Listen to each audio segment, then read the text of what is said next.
د افغانستان په دوامداره پرمختیا کې د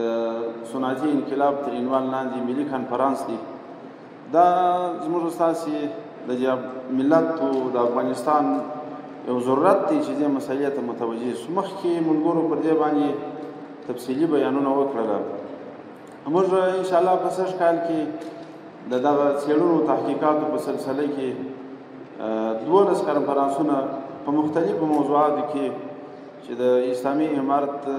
د محترمو وزارتونو و اداراتو سره به ارتباط لري په مهمو موضوعاتو کې به داسې کنفرانسونه 12 کنفرانسه په امارتي پوهنتونو کې 15 کنفرانسه به په خصوصي پوهنتونو کې. هدف همدا شی چې موږ وکولای شو د لوړو زده کړو وزارت چې خپل مسؤلیت سرته ورسوو، چې هغه د علم تولید دی، هغه د ایجاد دپاره زمینه برابرول دي، د نوي ایجاداتو دپاره زمینه برابرول دي،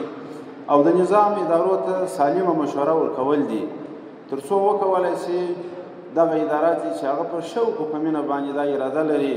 چې د افغانستان د ترقۍ او د پرمختګ دپاره کار وکړي، کار یې معیاري او علمي مخته لاړ شي. نو دا زموږ ستاسې په اساسي مسؤلیتونو کې تر ټولو یو مهم مسؤلیت دی د لوړو زده کړو وزارت چې خپلو قدرمنو مشرانو ته، خپلو ادارو ته ښه مشوره او ښه معلومات او نوي علوم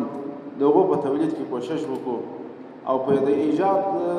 د نوي ایجاداتو په ترسره کولو کې موږ وکولای شو چې د خپلو اداراتو سره همکاري وکړو.